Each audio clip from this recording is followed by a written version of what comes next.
رب اشرح لي صدري ويسر لي أمري واحلل عقدة من لساني يفقه قولي اللهم لا سهل إلا ما جعلته سهلا وأنت تجعل الحزن إذا شئت سهلا سهلا أما بعد السلام عليكم ورحمة الله وبركاته құрметті жамағат.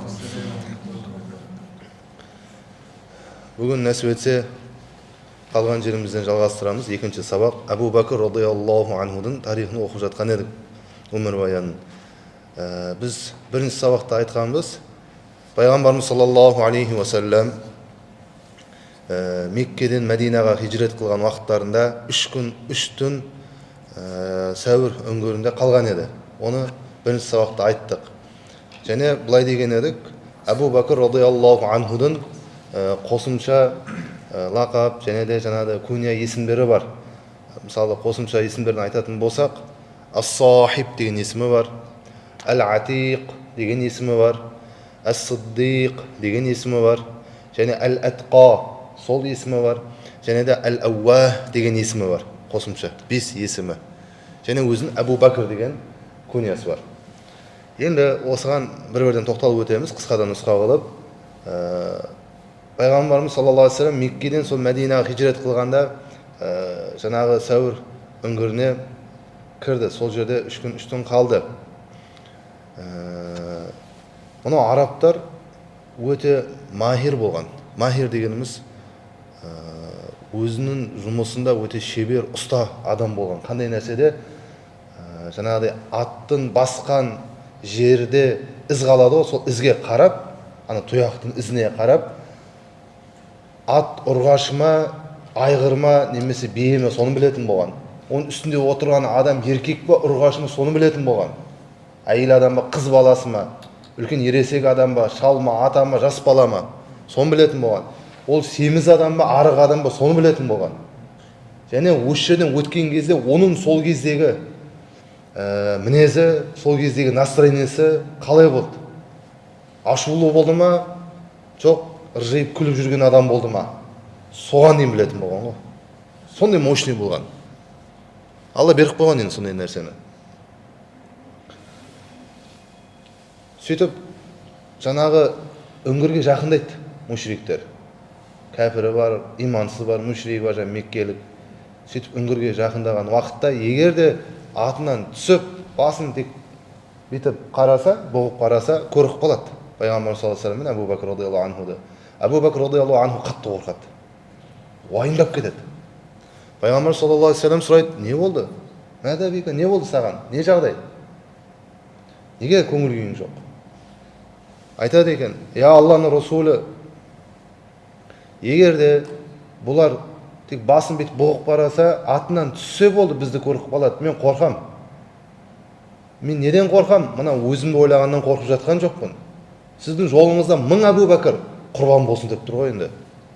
Неден қорқып тұрмын? Егер мені ұстап алып, мені өлтіретін болса, мен жоқ қылатын болса, Абу Кухафаның отбасы жылайды тек қана. Кім ол Абу Кухафа? Әкесі. Біздің отбасымыз жылайды да, ұмытады да, кетеді мені. Бірақ сізді ұстап алса, сізді шахид қылса, сізді өлтірсе, ол кезде бүкіл мұсылман жылайды. Бүкіл мұсылман қиналып кетеді. Сол үшін мен сізді ойладым, дейді ғой. Сол кезде аят түседі Құранда, аят. Тәуба сүресінің 40-шы аяты. Астағиду билла бисмилла из яқулу ли сахибихи. Сол кезде Мұхаммед Мұстафа саллаллаху алейхи вассалам досы үшін былай деп айтты. Не деп айтты? Ла тахсан, кейіме, қорқпа. Инналлаха ма'ана, расында Алла Таала бізбен бірге дейді. Алла Тааланың өзі Абу Бәкір радиаллаху анхуға ас-сахиб деген есімді қойып берді ғой, дос деген сөз. Бүкіл тәфсірді ашсаңыз, бұл жерде Абу Бәкір радиаллаху анху айтылып жатыр дейді. Барлығы бір ауыздан келіскен ғалымдар. Алла Таала қорғайды ол екеуін. Қалай? Жаңа үңгірдің аузына өрмекшінің ұясын қойып қояды, жаңағы тор қылып. Содан кейін жаңа құс келіп, көгершін келіп, ұялайды, жаңағы жұмыртқасын не қылып. Аналар логистикке қарап ойлайды, егер екі адам осы жерге кіретін болса, немесе адам кіретін болса, мына торды, өрмекшінің торын үзу керек, мынау ұшып кеткен болу керек, мына құс қорыққаннан. Ондай нәрсе жоқ деп, жаңағылар сөйтіп кетіп қалады. Көрдіңіз бе? Алла Тағала қалай құтқарып алды? Құранда сүре бар. анкабут деген сол өрмекші деген. Негізі бір риwаяттарда өрмекшілерді өлтіруге болмайды дейді. Біз соны оқығанбыз, өрмекшіні өлтіруге болмайды. Скорпионды өлтіре бересің. Егер зиян тигізетін болса өлтіресің. Ана іздеп бар өлтіруге де болмайды онда.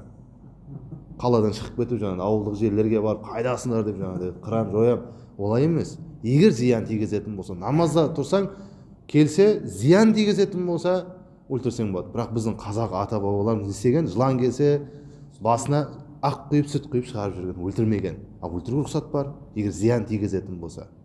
Бірақ өрмекшіні өлтіруге болмайды. Неге? Құтқарған еді. Себеп болды құтылуына. Құранда аят бар, сүре бар. Сөзсіздер ме? Сол үшін ас-сахиб деген есім қойылған. Біз айтқанбыз соңғы сабағымызда тамағын, сөтін, несін жаңағы сол жерде айналада қой бағып жүрген Абу Бакр радиаллаху анхудың құлы апарып әкеліп беріп тұратын еді. Сол сияқты тағы да кім қызмет қылды?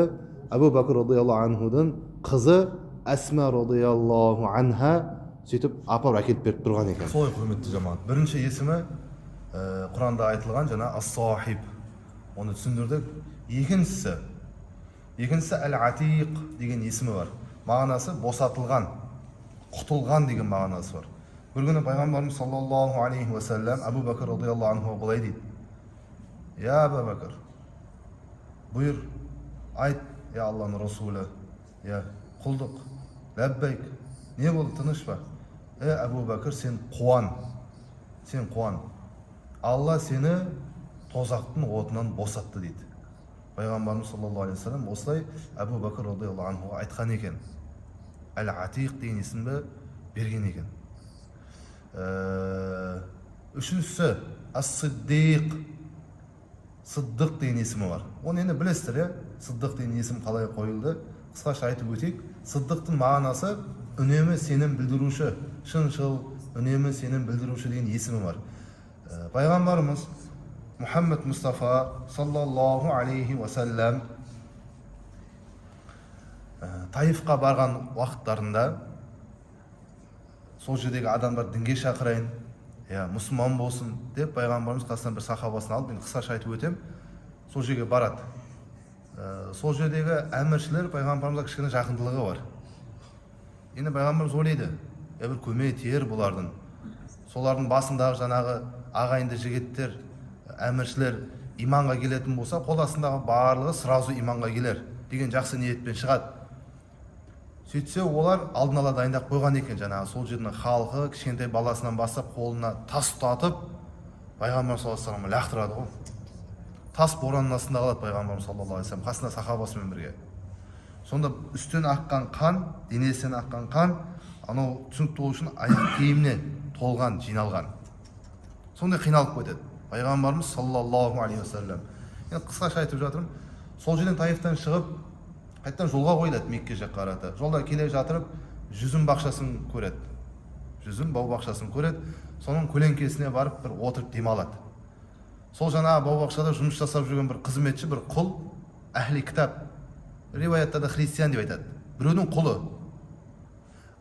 Арабтың жерінде дүниеге келмеген, басқа жақта дүниеге келіп, арабтан жерінде құл болып сол жаққа жұмысқа кіріп кеткен ғой, енді біреудің қол астына. Сол жүзім апарады. Жаңа пайғамбар саллаллаху алейхи ва саллямға ұзатады. Жаңа қолын не қылып жаңа алыңыз деп нетсе, жаңағы пайғамбар саллаллаху алейхи ва саллям біреуін үзіп алып бисмиллахир-рахманир-рахим деп ауыз тиеді. Сонда жаңағы жігіт, құл, қызметші естіп қалып, мынандай сөзді мен естіген жоқпын бұл жерде. Сіз бұны қайдан білесіз? Сіз Алланың атын айттыңыз ба дейді. Мен Алланың атын айттым. Сол оқиғаны білесіздер, сөйтіп жаңағы қызметші келіп тұрған, мұсылман болады. Енді қараңыз, соның мұсылман болу үшін пайғамбар саллаллаху алейхи ва саллям қандай нәрселердің өтті сынақтардан. Тас боранның астында қалды, үсті басы қан болды. Сөйтіп, ол не үшін екен? Ананың мұсылман болу үшін екен.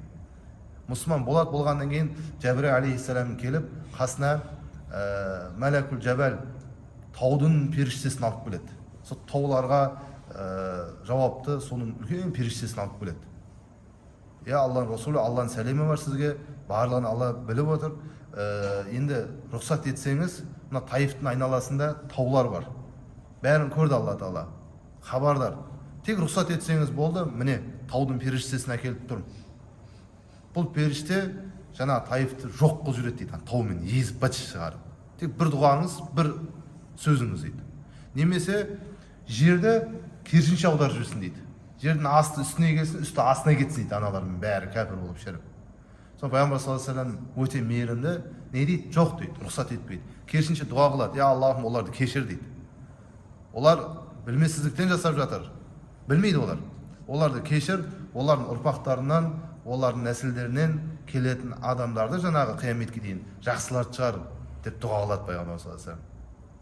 Қазір қарап отырсақ, сол ғалымдардың көбісі сол жақтан шығып жатыр, Таифтан. Пайғамбар саллаллаху алейхи вассалам бір дұғасы. Бірақ ол жерде пайғамбарымыз қатты қиналғанда қылған дұғасы бар. Оны тауып алсаңыздар болады, енді арабша қылынған дұға, сол жерде білсек болады қалай қиналғандығын. Пайғамбар саллаллаху алейхи вассалам дұғасы айтады, я Аллах, мені тастап кеттің ба дейді. Көрдіңіз бе? Қатты қиналған. Енді Таиф оқиғасы бітті, қиналды, я. Таифтан кейін не келді? Исра Миғраж оқиғасы келді. Сосын мынандай бір сөз бар. Адамның өмірінде, әрбірімізде осы бірінші Таиф болады, кейін Исра Миғраж оқиғасы келеді. Барлығымызда бар бұл нәрсе. Yani прямо түсініп алмаңыздар. Құдайдың алдына шығамын, сөйлесем, маған бұрақ беріледі, анау мұны олай емес. Бұл жерде астарлы мағына бар. Яғни әрбір адамның өмірінде бірінші Таиф келеді. Таиф не? Қиындық келеді. По-любому келеді. Қиналасың сен. Пайғамбар қиналып жатқан, біз кімбіз қиналмайды? Жатамыз аяқ сосып қойып, кондердің астына, жоқ. По-любому бір Таиф келеді. Бір жерден бір таяқ жейсің, бір жерден бір проблема кіресің. Бірақ сабырлық қылатын болсаң, кейін не келеді? Бір рахаттылық келеді. Исра Миғраж келеді. Алла Тағала сондай қылады екен. Бірінші қиындық береді, содан кейін бір рахаттылық береді. Бұл Құранда аят. Әрбір қиындықтан кейін екі жеңілдік бар. Немесе басқаша тәпсірленгенде жаңағы әрбір қиындықтан кейін бір жеңілдік бар, бірақ көбісі бұлай қылып тәпсірлейді. Әрбір қиындықтан кейін екі жеңілдік бар, бірақ әрбір жеңілдіктен кейін бір қиындық бар дейді. Сіздің басыңызға қиындық келді ме, күтіңіз, соңында бәрібір де бір жеңілдік бар күтіп тұрған. Алла Тағала ешқашанда өтірік айтпайды. Себебі хадисте мән юридиллаху бихи хайран юсиб минху. Алла Тағала кімге бір жақсылық қаласа, Алла Тағала қандай бір құлына жақсылық қаласа, оған проблема беріп қояды екен. Басын проблемаға тығып қояды. Демек Алла саған бір жақсылық қалап тұрған екен. Оны сахабалар ауырмаса, бір проблема басы кірмесе, сахабалар жылайды екен. Алла мені ұмытып кетті ме деп. Алла назарынан қалып қойдым ба, не болды деп. Керісінше басын проблемадан шықпаса, қиындық үстіне қиындық болса, демек Алла саған бір жақсылық қалап отыр. Бұл хадис. Ал Құранда Бақара сүресінде Алла айтып жатыр Бақара сүресінде, әлбетте сендерді сынаймын дейді. Яғни сынақ қылам, тексерем. Әлбетте деп жатыр және де. Немен тексереді? Бишайин бір нәрселермен. Қандай нәрселер? Минал хауфи, бірінші қорқумен дейді. Бір адамдар қорқып жүреді. Демек оның сынағы сондай. Екіншісі уәл жуи, аштықпен. Біреуді аш қылып қояды, пақыр қылады, кедей қылады, бишара қылады. Сондай қылып сынақ қылады. Уанақуси минал амуал, немесе нұқсан қылам дейді. Малдарыңды жоқ қылып жүремін, немесе өртеп жүремін, немесе су апаты келіп алып кетеді. От апаты келіп өртеп жүреді, жоқ қылып жүреді. Сөйтіп тексеремін сендерді дейді. Немесе жаңағы уәл анфуси, семьяларынан, отбасыларына, жаңа ағайындарынан біреуді өлтіремін дейді. Жанын алам дейді. Сөйтіп тексеремін сендерді дейді. Немесе уәттамарат, егін егетін болсаңдар, бір жыл мықты машалла шығады егін, келесі жыл жоқ қылып жүремін дейді. Солай тексереміз, мен Алламын дейді. Алла Тағала айтады. Енді осындай сынақтарға сабырлық қылатын болса, уабаширис сабирин дейді Алла Тағала Құранда. Мұхаммед Мұстафа саллаллаху алейхи вассалам, оларды қуандыр, яғни жұмақпен қуандыр оларға.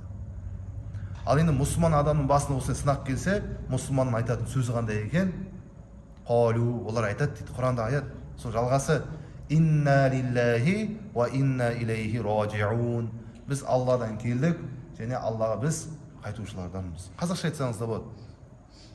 Айша анамыз айтады, үйде анау шам бар ғой, жанып тұрған нәрсе, сол сөніп қалған уақытта да дейді, үйде жел тұрып сөндіріп кеткен кезде пайғамбар саллаллаху алейхи вассалам сондай уақытта да айтатын еді: инна лиллахи ва инна илейхи ражиун. Бұл мұсылмандардың айтатын сөзі.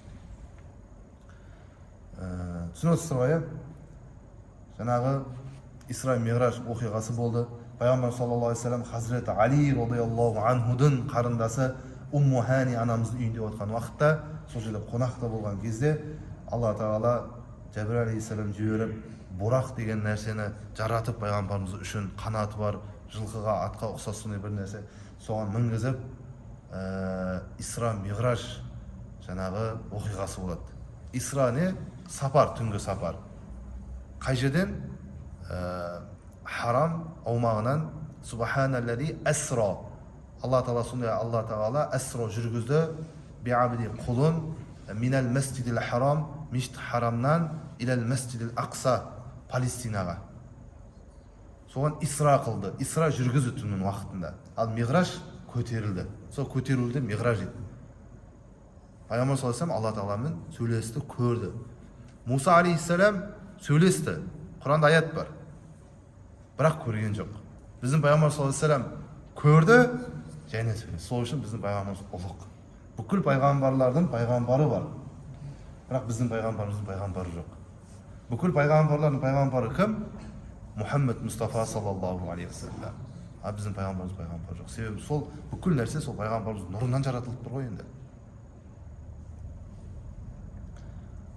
Ал сұрақ, неге Алла тағала через жаңағы Масжид Харамнан прямо өзіне шығармады да Байтул Мақдиске келді бірінші? Неге Палестинаға келді?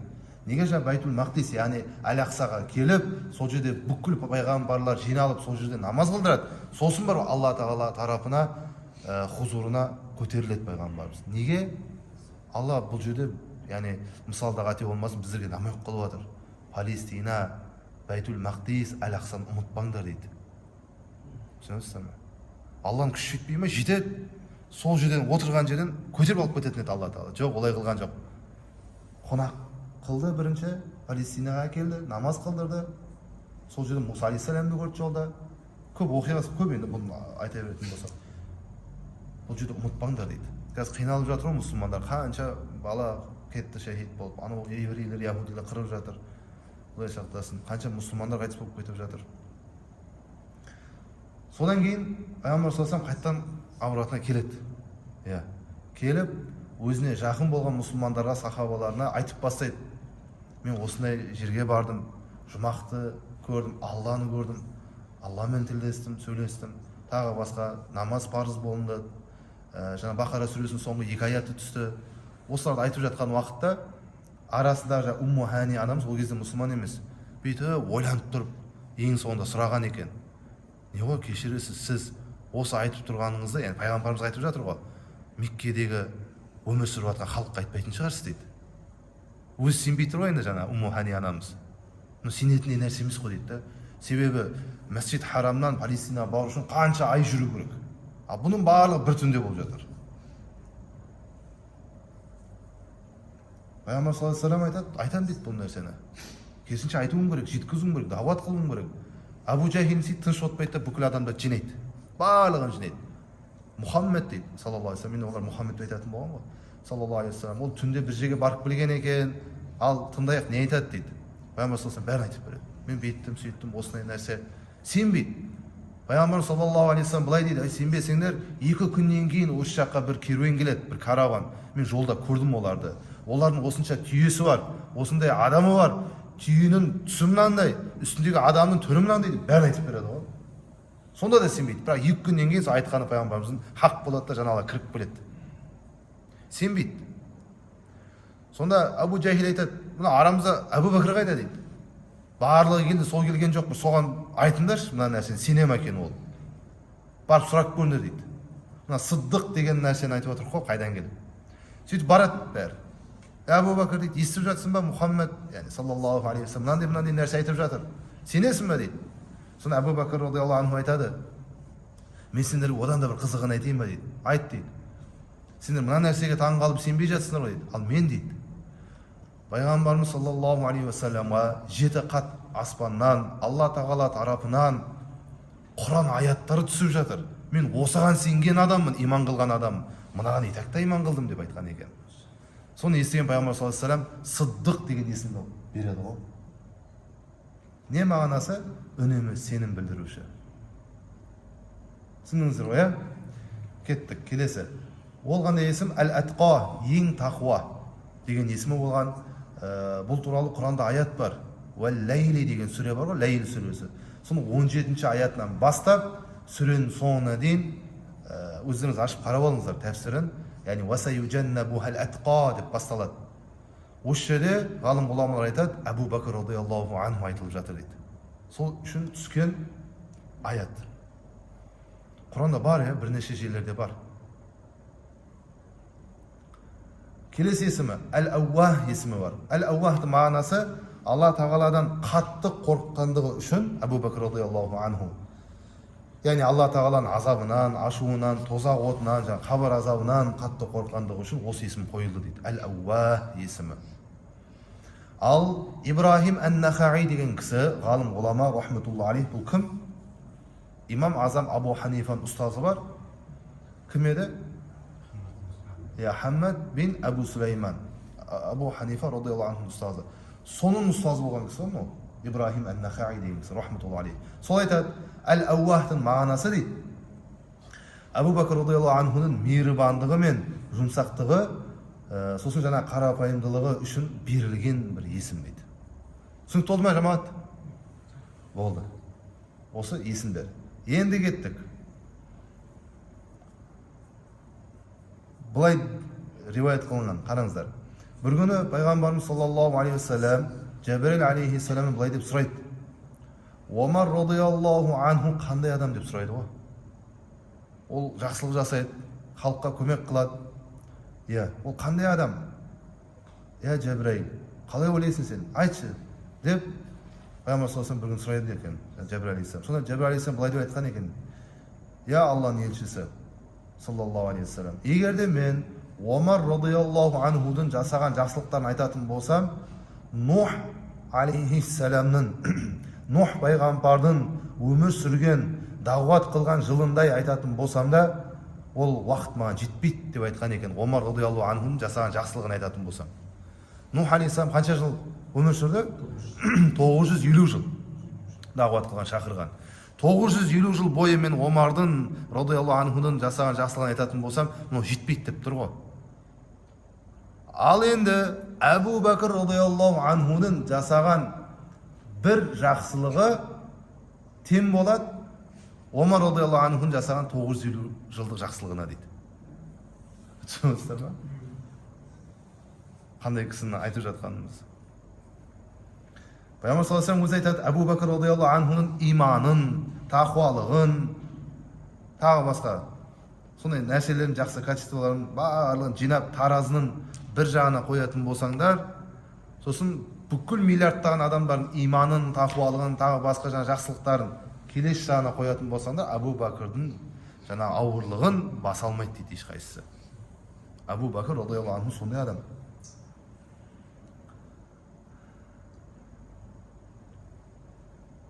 Әбу Бәкірдің дұғасын айтатын болсақ, радиаллаху анху, бір күні пайғамбарымыз саллаллаху алейхи уассалам Әбу Бәкір радиаллаху анху шақырады қасына.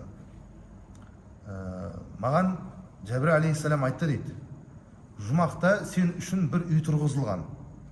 Сен үшін бір үй тұрғызылған, сол, яғни түсінікті болу үшін сол үйдің каждый мынандай терезесінен бүйтіп қарайтын болса, жұмақтағы үй, ішіндегі жүрген адам, жұмақтың халқы, үйдің ішінен жаңа терезелеріне қарайтын болса, әрбір терезесінен Алла тағаланы көретін болады дейді. Маған сондай нәрсе білдірілді дейді, сондай нәрсе келді маған, сондай бір хабар. Сен не істеп жүрсің дейді, қандай бір ғибадатың бар, айтшы маған дейді. Сонда Әбу Бәкір радиаллаху анху айтады, Алланың Расулы, мен осы күнге дейін нені жасаған болсам, нені үйреткен болсаң, соны ғана жасаймын, басқа артық амалым жоқ. Жоқ, сен бір нәрсе жасағансың. Осы түні тахаджудта, кеше үшін бір кезде бір амал жасадың, Алла тағалаға ұнайтын. Саған сондай бір мәртебе, сондай бір үйді беріп қойды Алла тағала жұмақта. Сонда Әбу Бәкір радиаллаху анху былай деп айтқан екен, Алланың Расулы, мен кеше бір дұға қылдым.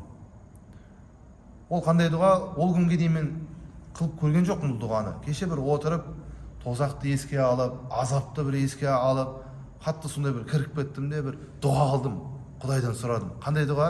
Я Аллахым, менің денемді сондай үлкен қылып жаратшы ертең қиямет күні. Және мені ғана тозаққа кіргізші. Тозақтың ішін полностью денеммен жатып алайын деп айтқан екен. Басқа ешкім кірмесін менен басқа. Бәрі жұмаққа бара берсін. Жылап тұрып осы дұғаны қылған ғой. Содан кейін дұғасы, жаңағы осы дұғасынан кейін Алла разы болып пайғамбар саллаллаху алейхи вассаламға через Жабрил алейхиссалам арқылы білдірген. Алла сондай разы болды, жұмақтан саған үй бер, ертең сол үйде болғанда әр терезесіне қарағанда Алланы көретін боласың. Түсінесіз бе? Меккедегі ең бай адам Абу Бәкір радиаллаху анху болды. Оның қазір біздің заманымыздағы байлар сияқты емес. Біздің заманымызда байлар қосылып байлығын жинайтын болса, ол кездегі Абу Бәкір радиаллаху анхудың байлығына жетпейді. Сондай қатты бай болған, бір соғыс болатын болса, Алла жолында жихад болатын болса, пайғамбар саллаллаху алейхи вассалам бір көмек сұраса жамағатын, сразу бүкіл байлығын беріп жүретін болған. Ойланбай беретін болған. Қазір айтамыз әсіресе Табук соғысында болған жағдайды. Сөйтіп, енді хижрет қылып көшеді ғой Мәдинаға. Сол кезде Меккедегідей байлық қалмайды уже. Меккеде мықты бай еді. Бірақ Мәдинаға барған кезде хижрет қылып, ондай байлығы қалмайды. Сөйтіп пайғамбар саллаллаху алейхи вассалам тағы да айтады. Алла жолында бір соғыс шығып жатыр. Бір жерге барамыз Алла жолында. Жихад қыламыз. Кім қандай көмек қылады дегенде, Абу Бәкір радиаллаху анху үстіндегі шапанын береді ғой, осыны сатып, осыдан шыққан ақшаны берейін мен деп. Бірақ ол шапанымен түнде салқын болғанда жамылатын шапаны ғой енді. Соны беріп жіберді Алла жолында. Ал ол түні құрманың ағашын, жапырағын жамылған екен тоңғаннан. Келесі күні Жабрил алейхиссалам пайғамбар саллаллаху алейхи вассалам келіп былай дейді. Я Алла Расулы, Алла тағаланың сәлемі бар.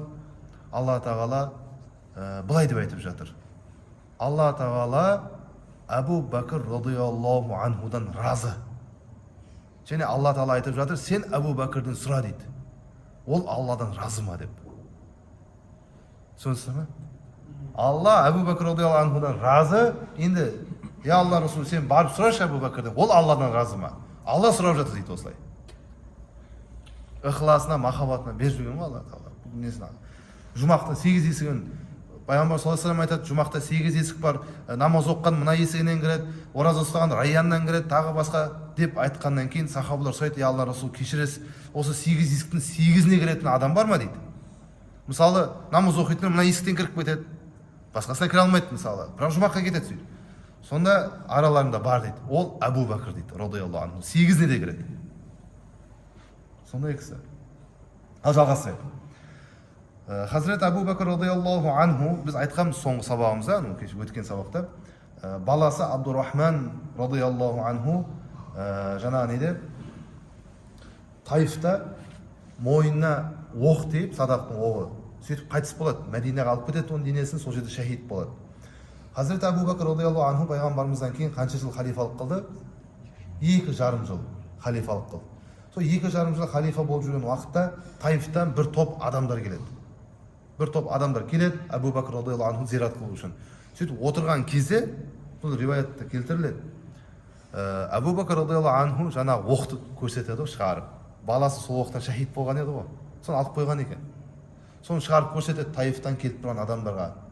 Себебі сол кезде осының тарихта әрбір оқты өзінің бір тайпасы ру жасайды, әрбір оқты. Соған бір белгі қояды. Сол белгіден білетін болған, мына оқ, мына тайпаға байланысты солардікі деп. Оның ұшуы, атылуы, ұзындығы, сондай әртүрлі болады. Жаңа Абу Бәкір радиаллаху анху көрсетеді, сіздердікі ма дейді, мына оқ. Қарайды, мына біздікі дейді. Және жасаған адамға береді ғой, мына сен жасадың ба деп, мына оқты. Себебі сол оқтан баласы шахид болған еді. Жаңа оқты жасаған кісі ол кезде мұсылман емес, кейіннен мұсылман болған адам екен. Қатты өкінеді. Кешір я, Абу Бәкір радиаллаху анху, мен қателік жасадым. Біздің оқ, біздің жасағым, мен жасаған оғым сенің балаңды шахид қылған екен. Кешір. Мына не істесең оны жаса, мен разымын дейді. Сонда Абу Бәкір радиаллаху анхудың айтқан сөзі былай дейді. Қара дейді, адам, сен менің баламның шахид болуына себепші болдың. Балам Раббысына қайтты. Ал сен тіріліп мұсылман болдың ғой.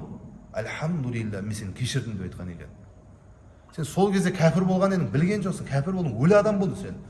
Мұсылман дінін қабылдап тірілдің, сен адам болдың. Адам болып келдің, хайуан болып кетіп бара жатқан жоқсың кәпір болып. Адам болып келдің, адам болып кетіп бара жатсың. Дініңді біліп, пайғамбардың таныдың, Аллаға иман еттің. Сол үшін альхамдулилля мұсылман болғаның үшін мен сені кешірдім деп айтқан екен. Ал бала болса, ол шахид болып Раббысына қайтты. Көріп отырсың ба қандай иман екен? Бүгін әсіресе бітіреміз Әбу Бәкір радиаллаху анхуды. Пайғамбар саллаллаху алейхи вассалам мен Әбу Бәкір радиаллаху анхудың араларындағы достылық, дос болулары қай жастарында басталды деп сұрақ қойылатын болса жауап бере аласыздар ма? Қай кездерінен бастап дос болды? Әбу Бәкір радиаллаху анху 18 жаста болған кезде, Пайғамбар саллаллаху алейхи вассалам 20 жаста болған, араларында 2 жас. Сол кезде басталған екен араларындағы достылық. Содан кейін сондай бір дос болған, садиқин хамим, ыстық достық. Одан кейін ешқашанда Әбу Бәкір радиаллаху анху сол қайтыс болған уақытқа дейін қасынан ешқашанда айырылмаған, бірге жүрген. Басталған кезде қай уақыттар екен? Әбу Бәкір радиаллаху анхудың 18 жастағы болған кезінде, Пайғамбар саллаллаху алейхи вассалам 20 жасында. Енді бұған байланысты Пайғамбар саллаллаху алейхи вассалам хадисінде былай дейді, Бухариде бұл хадис.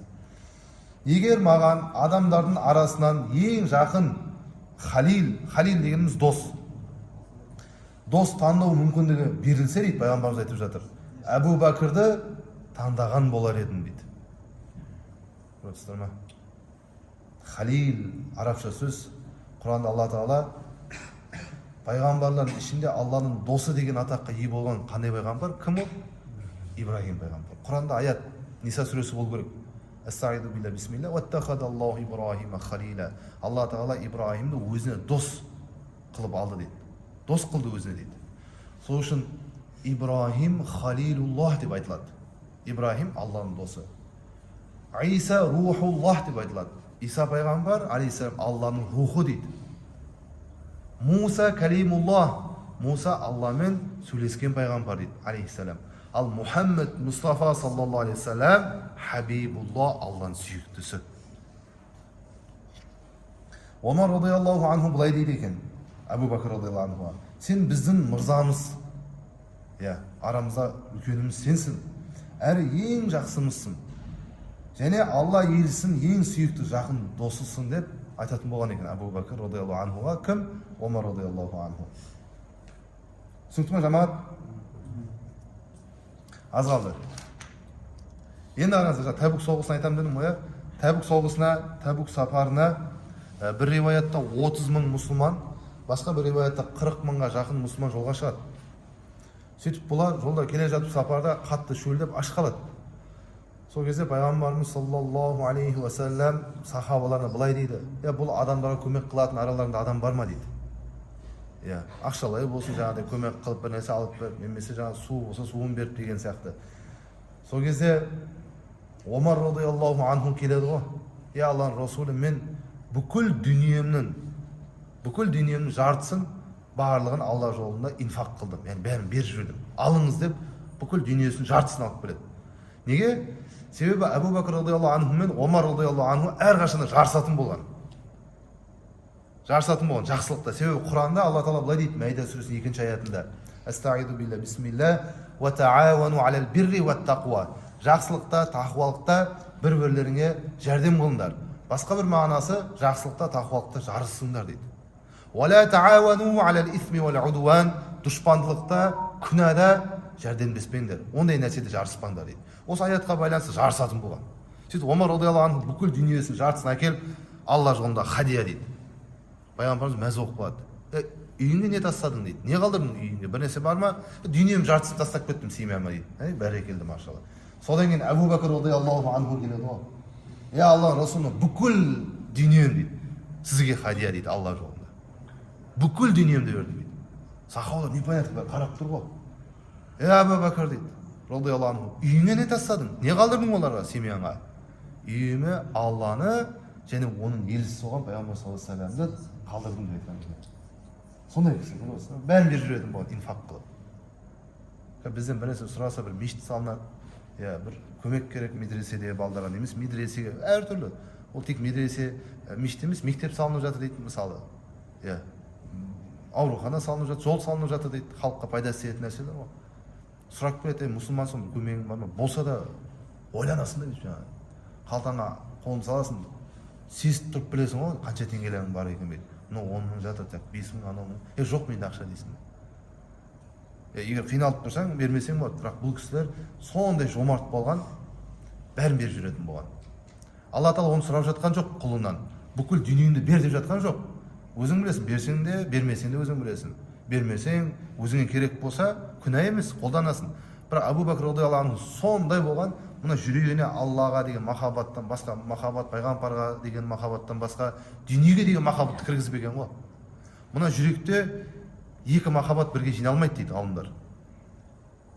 Аллаға, соның дініне, пайғамбарына, исламға болған махаббат пен дүниеге болған махаббат бір жерде болмайды. Мынау болу керек, анау болу керек.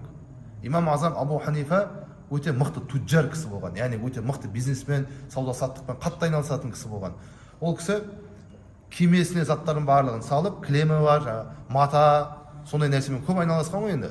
Сол матасын, кілемін, тағы басқа заттарын салып, теңіз жолымен корабльдер жіберетін болған басқа елге.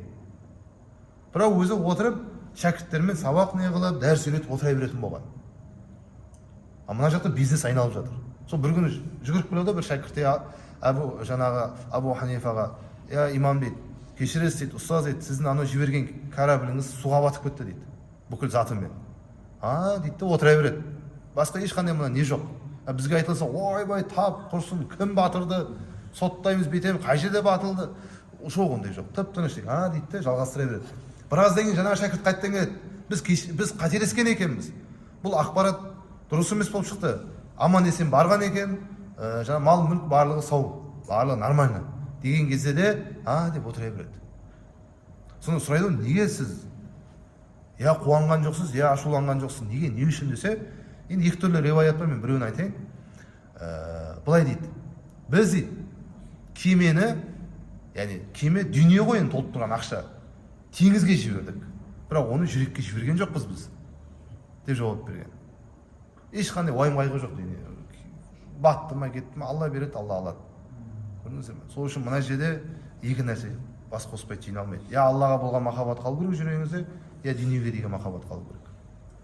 Жұмыс жаса, ақша тап, бай бол, миллиардер бол, оған Алла қарсы емес, бірақ жомарт бол. Алланы ұмытпа, зекетіңді бер, жетімнің басын сипа, оларды разы қыл. Ой, жоқ, келесі жылы берем, 40 қой болды, жоқ 400 қой болсын, сосын берем деп көбейте беретін болсаң, Алланың әміріне қарсы шығып, Алла бір күнде жоқ қылып жібереді барлығын. Жылап отырады, сосын қорам өртеніп кетті деп, 500 жылқым суға батып кетті деп. Зекеті берілген жоқ олардың. Түсінесіз ме? Енді жылқыдан зекет беріле ме, ол енді фиқта айтамыз құдай қаласа. Абу Ханифа беріледі дейді. Не етіп отқан едік? Жаңағы Табуктағы, сол кезде Омар радиаллаху анху айтады, болды дейді, мен түсіндім дейді, сізбен жарыспаймын бұдан кейін дейді. Болды дейді, сізбен жарыспаймын дейді. Енді бір соңғы сұрағымыз бар мына дәріске байланысты.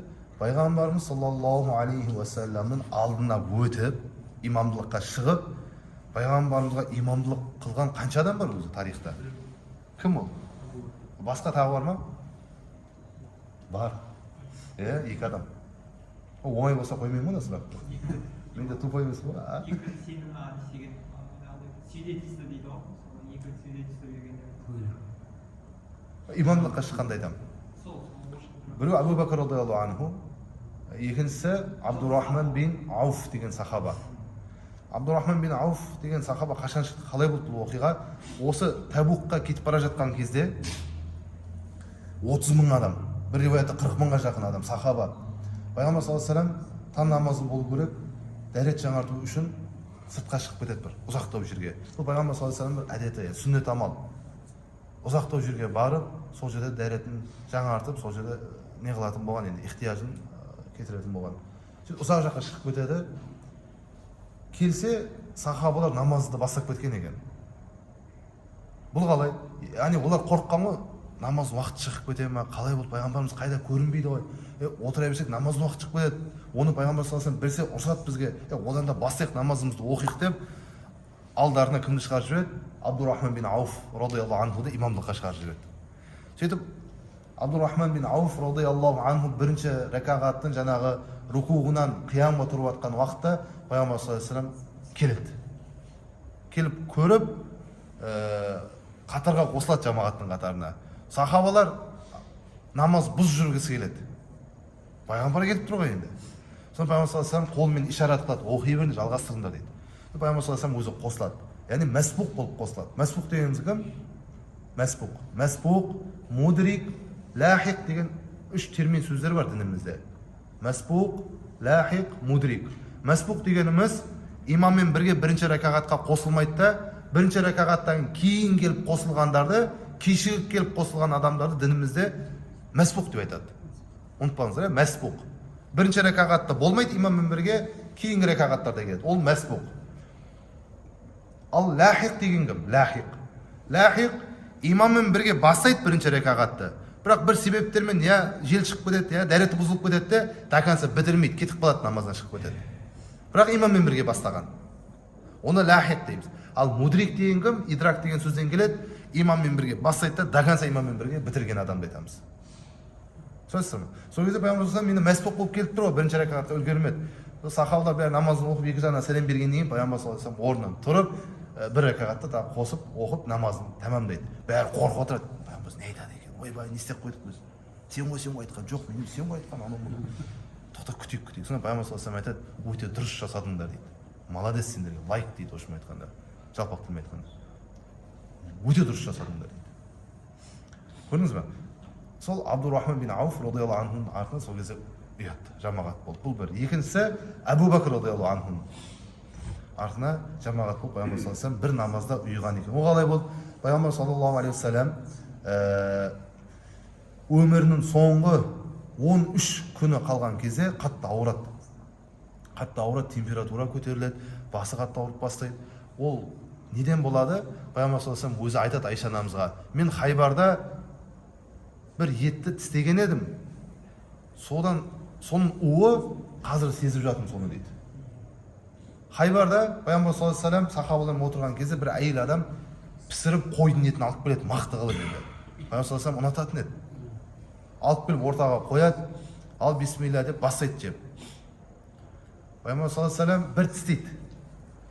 Бірақ ана ет Алланың құдіретімен тілге келеді, сөйлейді. Я Алланың Расулы, мен уланған етпін дейді, мені уландырды. Сөйтсе ана әйел адам мұсылман емес, ана етке басқан ғой уды деген. Ниеті не? Пайғамбарды қасында сахабаларды өлтіру. Ол ниеті. Жаңа әйелдің. Сөйтіп пайғамбар саллаллаху алейхи вассалам түкіріп тастайды, жұтпайды. Бірақ айналасындағы сахабалардың бір-екеуі шахид болып кетеді, насмет кетеді. Сондай жаман у анау деген. Ал қалғандары, жаңа өлмей қалғандары, солар сол жерде хиджама алып құтылады. Хиджамын несін көріп отырсыздар ғой? Шифасын, пайдасын. Қан алып, жаңа ут шығарып тастайды денесінен. Енді риуаяттарда айтылады, жаңағы әйел не болды? Өлді ме, тірі қалды ма? Кейбір риуаяттарда тірі қалды дейді, өлтірген жоқ. Сол жерде көріп жаңа әйел шошып кетеді. Ойбай, сіз шынымен де пайғамбар екенсіз ғой дейді. Сөйтіп дінді қабылдап мұсылман болып, пайғамбарымыз жіберді дейді, бара берді. Ал ауыр басатын риуаят, ол әйелді неседі, қисасқа қисас, жанға жан, қанға қан. Себебі ана жерде өліп қалған кісілердің семьясы қалды, баласыз. Олардан сұралған екен, өлтірген мынау міне әйел адам. Не істейміз? Дінімізде шариғатта егер рұқсат етсе, жаңағы семья баласынан айырылып отқан, адамнан айырылып отқан, анаған айтады, жаңа өлтіргенге, өмірінің соңына дейін бізге көмек қылып тұрасың, ақша беріп. Екіншісі жанға жан дейді де, қанға қан, қисас дейді, Құрандағы аят, қисаста өмір бар дейді Алла Тағала. Ананы өлтіріп тастауға несі бар? Правасы бар. Сөйтіп жаңа әйелді өлтіріп тастады дейді. Осы жағы ауырлау басады. Енді пайғамбар саллаллаху алейхи вассалам соңғы 13 күнінде Айша анамызға айтады, сол Хайбарда тістеген ет бар ғой, түкіріп тастады пайғамбар. Соның уын сезіп жатыр, міне. Белгісін беріп жатыр деп айтады. Қатты қиналады.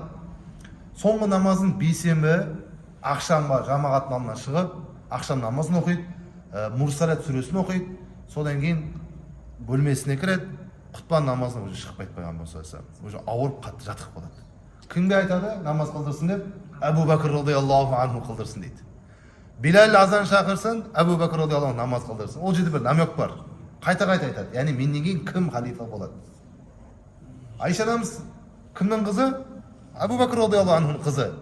Я Алланың Расулы, кешіресіз, менің әкем өте жұмсақ кісі. Ол намазға шыға алмайды, талып қалуы да мүмкін, жылап-жылап. себебі сізді есіне алады, ол шыға алмайды. Рұқсат етсеңіз Әбу Бәкір радиаллаху анху емес, Омар сахаба радиаллаху анху, сол шықсыншы имамдыққа дейді. Жоқ дейді. Қайта сөйлейді. Жоқ дейді. Әбу Бәкір радиаллаху анху шығады дейді. Сөйтіп Әбу Бәкір радиаллаху анху пайғамбар саллаллаху алейхи вассалам қатты ауырған сол уақыттарында қайтыс болуына дейін қанша намазды қылдырады жамағатқа? 17 намазды қылдырады жамағатқа. Сол 17 намаз ішінде бір намазда пайғамбар саллаллаху алейхи вассалам өзі келіп артынан не істейді? Жамағат болып ұйып кетеді. Түсінсің?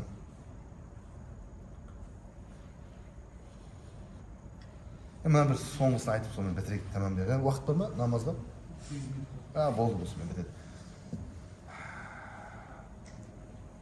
Мәйда сүресінің 3-ші аяты пайғамбар саллаллаху алейхи вассаламға түскен уақытта Астағиду билля бисмилля аят қалай?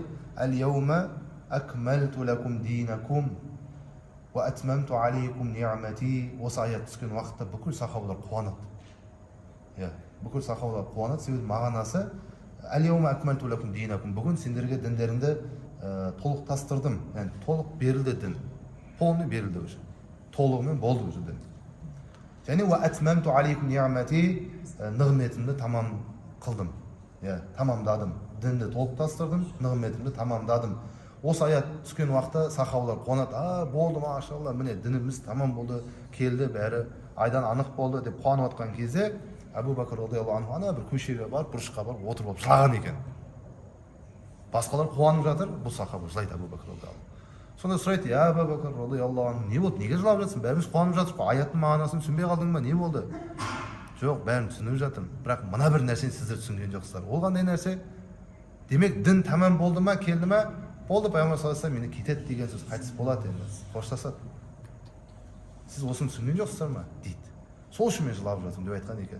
Шынында осы аят түскеннен кейін, арада 81 күн өткеннен кейін пайғамбар саллаллаху алейхи вассалам ауырады, осындай жағдайлар болады, сөйтіп дүниеден өтіп кетеді. Кішкене уақыт бар ғой енді, пайғамбар саллаллаху алейхи вассалам жан тапсырғаннан кейін бәрі шулайды ғой енді. Не істейміз, не қыламыз, қайда жерлейміз, қалай болады? Біреулер айтады, пайғамбарды аталарының қасына апарайық дейді.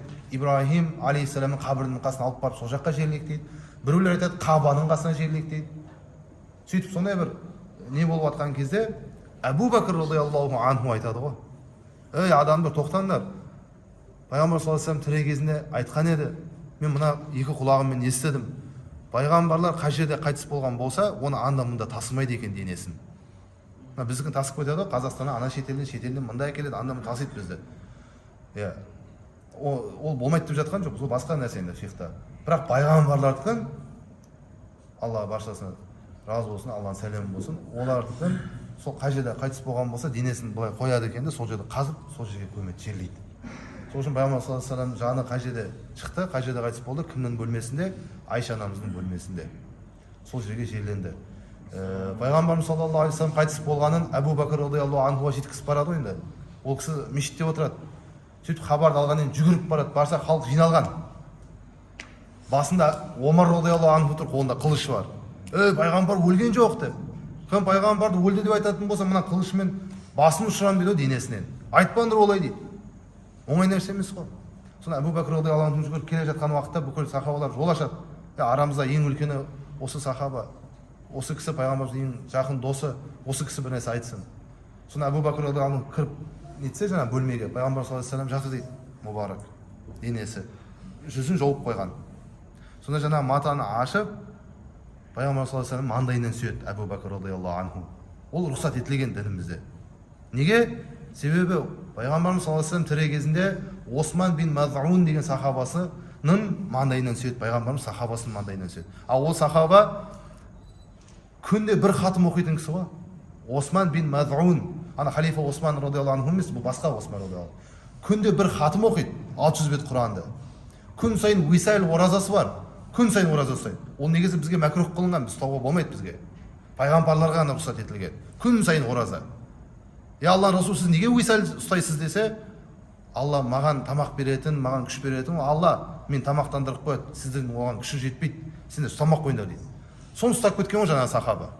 Семьясы бар, үйіне бармайды, мешіттен шықпайды жаңағы. Пайғамбар саллаллаху алейхи вассалам біліп қалады да, шақырады, мында кел дейді. мен кіммін дейді, сіз пайғамбарсыз.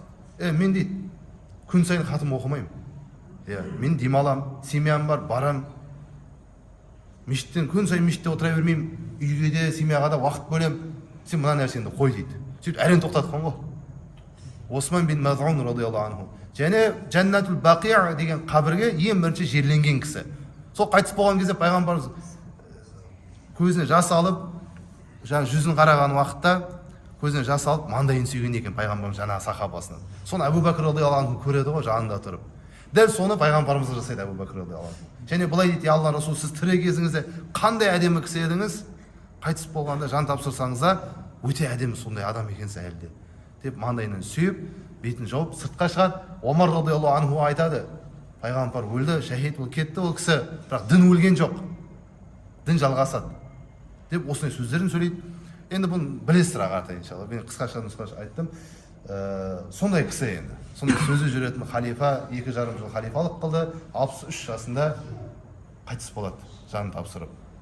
Алла шапағатына нәсіп етсін баршамызға иншалла. Қияметте сондай сахабалармен, ғалым ғұламалармен, пайғамбарлармен жұмақта, жәннатта бір дастарханда отыруымызға Аллахым баршамызға нәсіп қылсын иншалла. Амин я раббал аламин.